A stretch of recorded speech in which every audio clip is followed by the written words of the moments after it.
Hello, welcome to another video from Homesteading Off the Grid. Today we're going to show you how to properly prune a rose bush. A lot of people wonder when is the best time of year to prune a rose bush.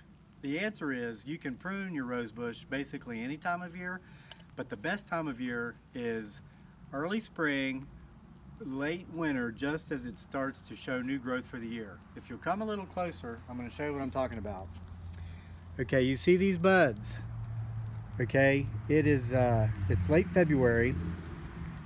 Spring is not here yet on the calendar, but the rose bush is letting us know that spring is very quickly on the way and it's ready to start growing. So pay attention to your plants, not the calendar. Man is wrong from time to time. Mother Nature rarely is. So this is when we want to get started. And I want to point out a couple things before we show you how you actually do it. Number one, safety. You see I have gloves and you see that I'm wearing long sleeves. As you know, rose bushes have lots of thorns. Like Poison said back in the 80s, every rose has a thorn. Well, this rose bush has a lot of thorns. And you might want to wear safety glasses because, I've been out here pruning bushes and trees and working in the woods, clearing the wood line, pulling grapevines down, and just unexpectedly something will hit me in the face. There's been a couple times that these safety glasses have saved my vision. So, come a little closer and we're going to point something else out to you.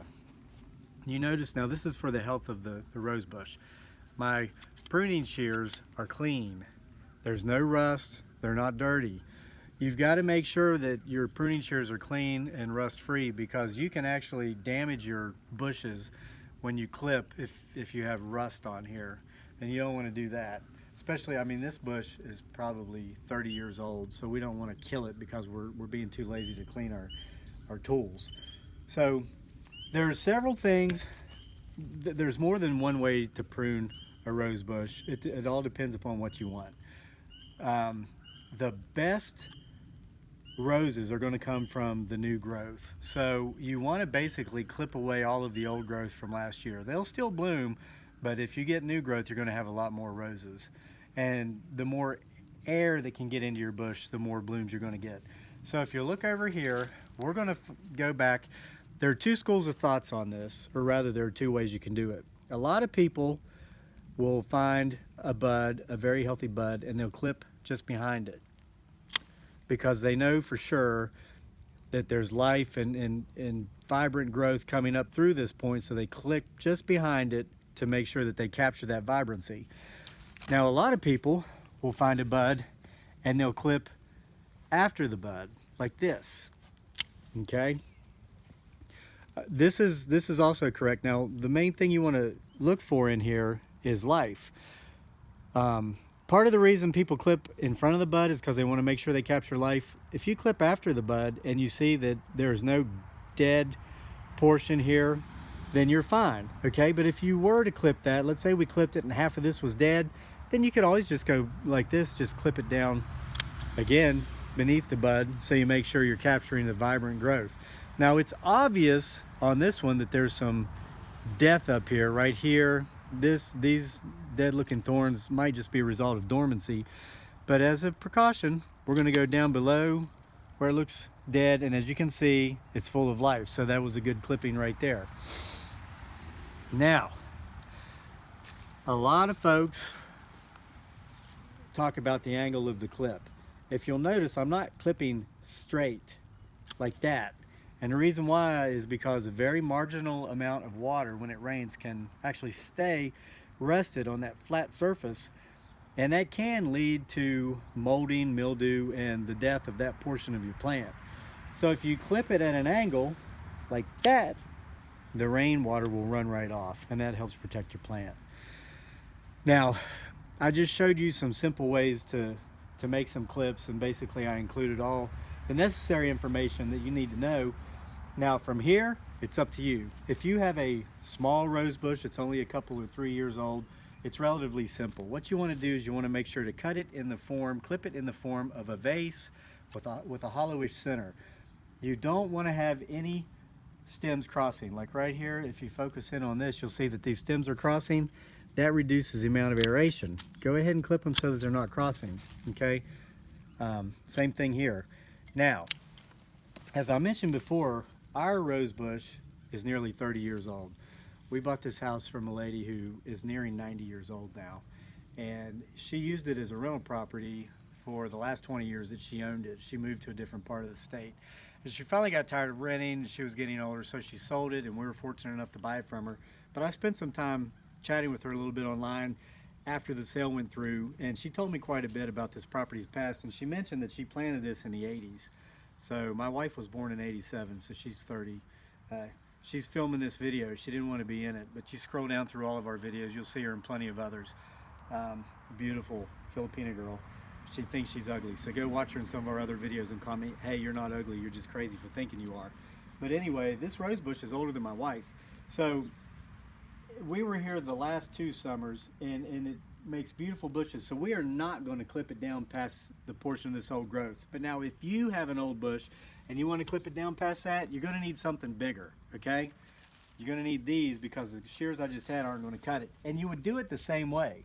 You would come down and cut at an angle. Now I'm not going to do it because you remember at the beginning of the video I mentioned make sure there's no rust or dirt. These have been in storage all winter.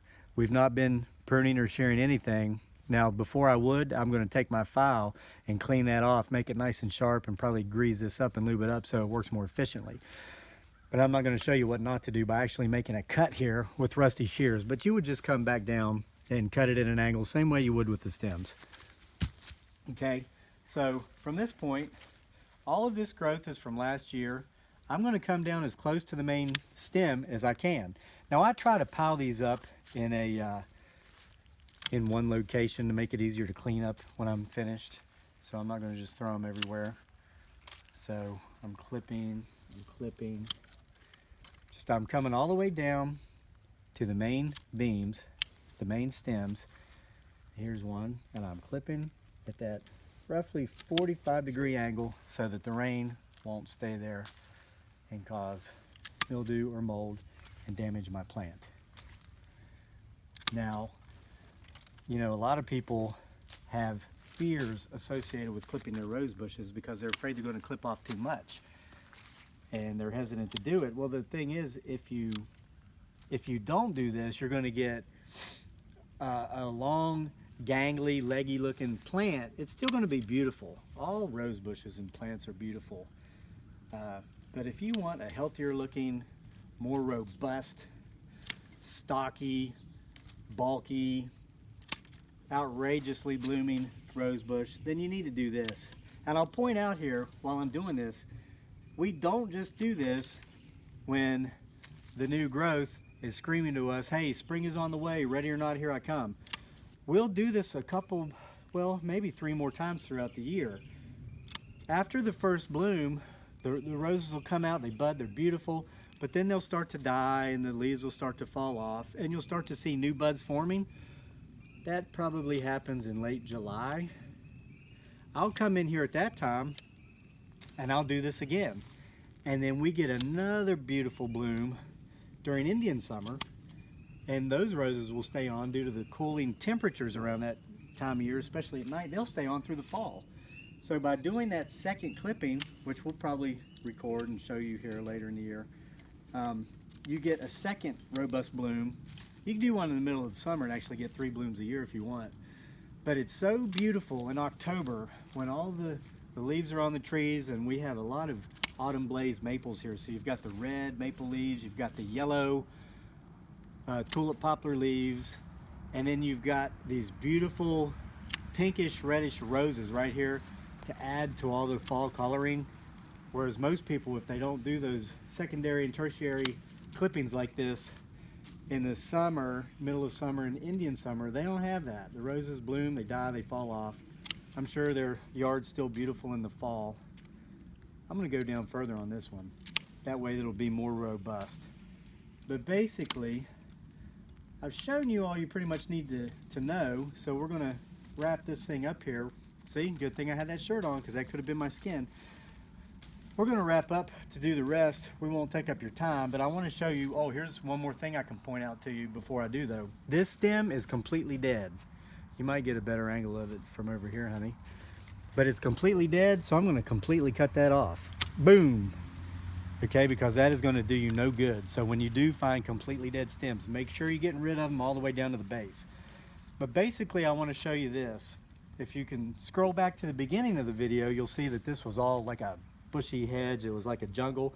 Well, now it's open and it's clear. Giving it, the plant, all of this air and all of this space is just going to allow it to grow so much better, so much more robust. And we're going to do the same thing on the other side. So if you enjoyed this video, please subscribe to our channel. If you look down there in the bottom right of your screen, you'll see a little box that says join us. Hover over that and it'll come up, it'll say subscribe. Go ahead and subscribe. Spring is on the way. We're going to have a lot more videos for you. We're going to do a lot of planting. Share us with your friends. And as always, thank you for joining us for another video from Homesteading Off the Grid.